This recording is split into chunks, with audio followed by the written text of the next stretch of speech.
Break के बाद आपका स्वागत है। हमारे साथ ट्रेड यूनियन के एक नेता मेहता साहब जुड़ गए हैं। मेहता जी, महाबहस में आप सबका बहुत बहुत स्वागत है जी। मैं आपसे एक सवाल करना, आप हमारे साथ हैं? आप मेरी आवाज सुन पा रहे हैं मेहता साहब? नहीं लगता है मेहता साहब से। जी आप, जी नवनीत जी बोलिए। जी देखिए, ये जो डिमांड आप देखना चाहिए हड़ताल किस बात पे हुई है। पहली बात जो डिमांड हुई है वो 10,000 रुपये मिनिमम वेज के ऊपर हुई है। ये बहुत देखिए और भी कहीं है। जो इम्पोर्टेंट ये अभी है कि मिनिमम वेज होना चाहिए 10,000। ये बहुत जायज बात है। 10,000 से कम किसी भी व्यक्ति का आज के महंगाई के दौर में, जहाँ पे 40 रुपये किलो प्याज है, 25 रुपये किलो आटा है, 900 रुपये गैस का है। तोड़फोड़ मत करिए ना, गांधीगिरी भी तो अपनाई जा सकती है ना। नेताओं को संजीदगी से पेश तो आना चाहिए। गुस्सा है, हम समझते हैं कि गुस्सा है और उनकी मांगे जायज भी हो सकती हैं, लेकिन हम तो सवाल कर रहे हैं कि उस बवाल पे आप आगजनी कर रहे हैं। देखिए क्या है कि जो 14 दिन का नोटिस देकर हड़ताल पे जाना, ये एक लीगल तरीका है। अभी कोई वो उन्होंने इलीगल तरीका नहीं अपनाया है। और हड़ताल के दौरान किसान, मजदूर, एक ये अनएजुकेटेड वर्ग भी होता है। वहां जाके कोई अगर वायलेंट हो जाए लास्ट मोमेंट पे आके, तो उसका कंट्रोल करना बहुत मुश्किल हो जाता है। लेकिन आप देखिए, लेकिन यूनियंस नहीं चाहती कि वो वायलेंट हो। और अगर छोटी मोटी ऐसी घटना हो भी जाती है तो उसको ज्यादा इतना रिपोर्ट नहीं करना चाहिए।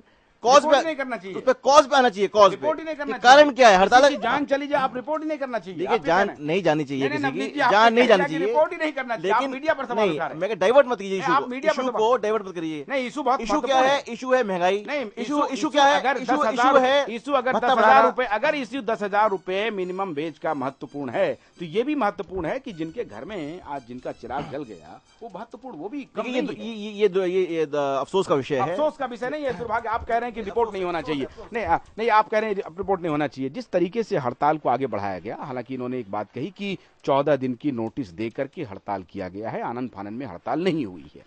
लेकिन हमारा सवाल यह है कि आपकी मांग जायज हो सकती है, हिंसा का सहारा ठीक नहीं है। देखिए, हिंसा मुझे नहीं लगता कोई नियोजित हिंसा थी, क्योंकि मैं रिपोर्ट्स कुछ देख रहा था नोएडा में। तो जिन फैक्ट्री वालों की यहाँ पर आग लगाई गई, उन्होंने कहा हमारी तो फैक्ट्री बंद थी, तो हमारे यहाँ क्यों आग लगाई गई। यानी कि कुछ घालमेल नजर आता है। एक आरोप लगाया गया तो उसकी जांच होनी चाहिए, और हिंसा को कभी जस्टिफाई नहीं किया जा सकता। तो इससे तो नियोजित की बू आ रही है। जो रिपोर्ट्स हमने देखी, नियोजन है, ये अलग बात, ये अलग विषय। देखिए, जांच का विषय है। ऐसे ऑफ द कफ हम किसी पर आरोप नहीं लगा सकते कि ए ने किया, बी ने किया, सी ने किया। लेकिन जो मुद्दा है, लेकिन अभी जो नेता कह रहे थे कि हमको बदनाम करने की भी साजिश हो रही है, तो आपको लगता वो है जायज हो सकते हैं? सरकार की तरफ उनका मजबूत इशारा है?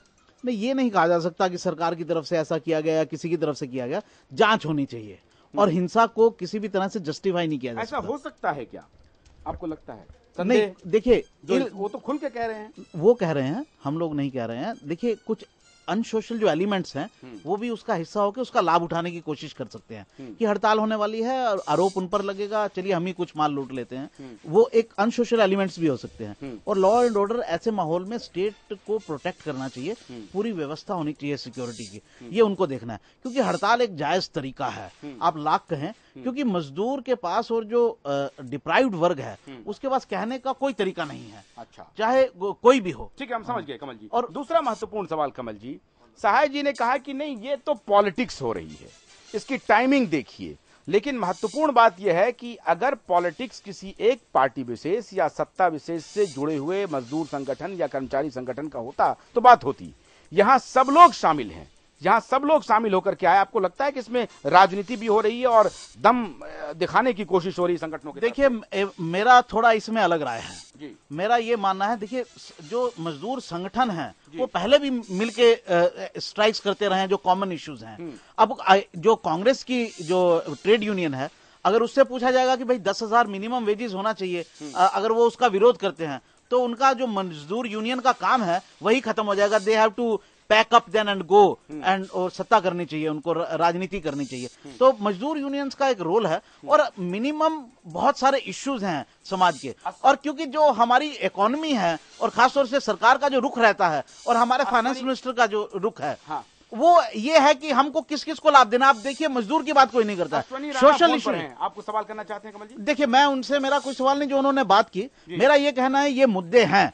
मेरा एक बात जरूर कहना है, मैं अश्विनी जी से कहूंगा, ऐसा सुना जाता है कि जापान के अंदर जो हड़ताल करने के तरीके हैं वो है कि आप ज्यादा काम कीजिए, प्रोडक्शन बढ़ाइए, सरकार को शर्म आएगी, तो शर्म पैदा करने की कोशिश की जाती है, तोड़फोड़ या काम प्रोडक्शन रोकने की कोशिश नहीं की जाती।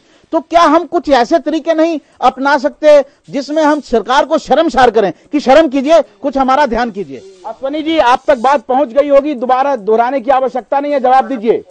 बिल्कुल मैं कह रहा हूँ, आपकी बात ठीक है। जापान की जो बात है वो भी हम भारतीय मजदूर संघ एक जेन्युइन ट्रेड यूनियन है, हम करते रहे हैं।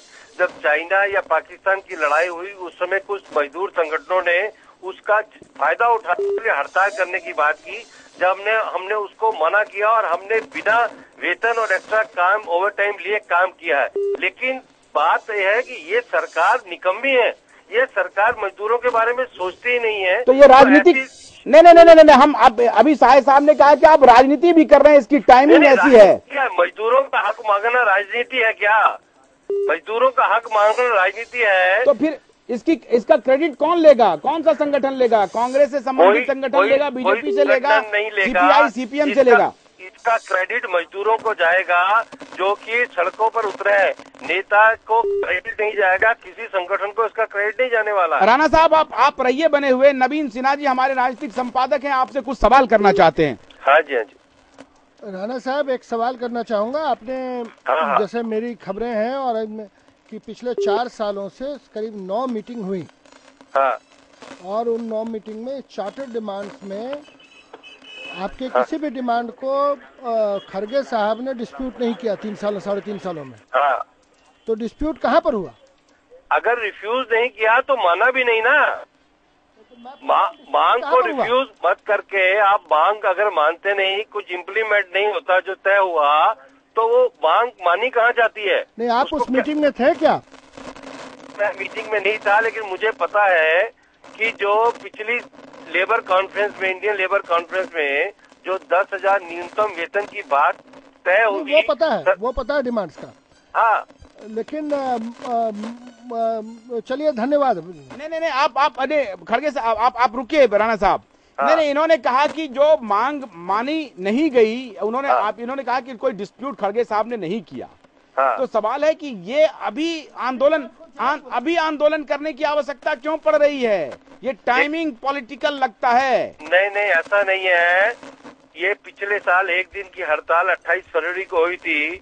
उसके बाद 4 सितंबर को दिल्ली में कन्वेंशन हुआ मजदूरों का, और उसके बाद सरकार हड़ताल की घोषणा की गई।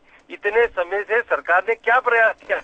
सरकार प्रयास करती है 18 तारीख को 20 और 21 की हड़ताल है, और सरकार जो है अपील करती है 18 तारीख को। तो सरकार कहाँ उसके ऊपर? राणा साहब रुकिए जरा सा, नवीन जी कुछ कहना चाह रहे हैं जी, बोलिए। मेरे ख्याल से राणा साहब 2 इंटरेस्टिंग फैक्ट्स हैं। जब इंटक के प्रेसिडेंट डी संजीवा रेड्डी और बाकी ट्रेड यूनियन 11 ट्रेड यूनियन के जो प्रेसिडेंट्स थे और लोग जब वहाँ पर मिल रहे थे, और खरगे साहब ने 3 दिन पहले कहा कि वो प्राइम मिनिस्टर के एक कमेटी बनाना चाहते, प्राइम मिनिस्टर के अगुवाई में मीटिंग करना चाहते हैं, तो शायद संजीवा रेड्डी ने मजाक से कहा तब तो कोई डिसीजन नहीं हो गया। क्या ये सच है? क्या ये सच है कि प्रधानमंत्री के मुद्दे पर उनको आपत्ति थी और प्रधानमंत्री अगर चेयर करेंगे तो उनको विश्वास ही नहीं था कि कोई फैसला हो पाएगा? ऐसा कुछ नहीं है। हम तो कह रहे थे प्रधानमंत्री सीधा इंटरवीन करे, लेबर मिनिस्टर अच्छे हैं, लेकिन उनकी बात पे विश्वास नहीं किया जा सकता, क्योंकि इम्प्लीमेंटेशन जो है वो श्रम मंत्री नहीं, केंद्र सरकार के प्रधानमंत्री को करना है। लेकिन प्रधानमंत्री ने खुद इनिशिएटिव लेते हुए जीएमओ बनाया, और उसमें भी 2 मंत्री जो है नहीं रहे। नहीं, ठीक है। साहे साहब आपसे कुछ सवाल करना चाहते हैं, पूछिए सवाल। अगला कदम क्या है राणा साहब? देखिए, अभी आज ये 2 दिन की हड़ताल के बाद फिर हम लोग बैठेंगे और आगे की रणनीति तय करेंगे। अगर सरकार मांगे नहीं मानती है फिर क्या करेंगे? तो फिर कुछ भी करने के लिए अनिश्चितकालीन हड़ताल भी हो सकती है, संसद का घेराव भी हो सकता है, कुछ भी निर्णय हो सकता है, लेकिन वो 2 दिन की हड़ताल करने के बाद ही होगा। ठीक नहीं, इलेक्शन के दौरान आप अपने कर्मचारी वर्गों को कहेंगे कि इस सरकार के खिलाफ आप वोट करो? देखिए, हमारे कहने की जरूरत नहीं है। आज आम आदमी, आम मजदूर सब समझ रहा है। नहीं, आप अपील देंगे, ये बताइए। अगर आप ज्वाइंट फोरम बनाए हुए हैं और हाँ। सभी संगठन एक साथ मोर्चा खोले हुए हैं, तो हाँ। अगर आपके कर्मचारियों और मजदूरों की हित सर्वोपरि है आपकी निगाह में, हाँ। और अगर ये यूपीए सरकार जो सत्तासीन है वो हाँ। आपकी बात नहीं मान रही है, तो हाँ। क्या ये एक ज्वाइंट अपील आपके नेताओं की तरफ से जाएगी नहीं, कि इस सरकार के खिलाफ वोट करिए? मैं कहता हूँ ज्वाइंट अपील करने की जरूरत नहीं है ना। नहीं, क्यों जरूरत नहीं है? नूरा कुश्ती चल रही है। हाँ, नहीं, नहीं, यही तो नहीं, बात ऐसा है, कुछ नहीं, यही ऐसा तो कुछ बात नहीं। है। अगर आपको अगर सरकार मजदूरों के हक में फैसला नहीं सुना रही है, तो उनको सत्ता में रहने का कोई हक नहीं है बतौर आपके हिसाब बिल्कुल से। नहीं है, बिल्कुल हक नहीं तो फिर है। आप अपील करेंगे? ये उसके ऊपर चर्चा होगी ना। नहीं, अपील करेंगे आप, ये तो बताइए, रणनीति ऐसा है, बनाएंगे वो इस जब दिशा में। बैठक होगी तो बैठक में निर्णय लिया जाएगा ना। अभी आपका क्या मानना है? एक संगठन उसमें, देखिए मैं आप ये कह अपनी रहा हूँ, पर्सनल राय दीजिए ना। हम सब संगठनों की तरफ से नहीं बोल रहे हैं। आप व्यक्तिगत, आपकी क्या भूमिका है, आपकी क्या राय है? नहीं, हमारी तो बिल्कुल राय है कि जो सरकार मजदूरों के हित में नहीं अगर काम करती, हाँ। तो उसको रहने का अधिकार नहीं है। आप और इसको हम ट्रेड यूनियन इसको के चुनाव में नाते आप नहीं, आप चुनाव में इसके खिलाफ वोट दीजिए, ये हम कह रहे हैं। बिल्कुल बिल्कुल कह सकते हैं। आप ये कहेंगे? बिल्कुल बिल्कुल। राणा साहब बहुत बहुत शुक्रिया। राणा साहब बहुत बहुत शुक्रिया। Thank you. एक छोटा सा ब्रेक ले रहे हैं। ब्रेक के बाद लौटेंगे तो पार्लियामेंट के मुद्दे पर चर्चा करेंगे कि पार्लियामेंट सुचारू रूप से चलेगा या नहीं चलेगा। हमारे साथ स्टूडियो में मेहमान बने हुए हैं। एक छोटे से ब्रेक के बाद लौट रहे हैं और महाबहस अभी जारी है।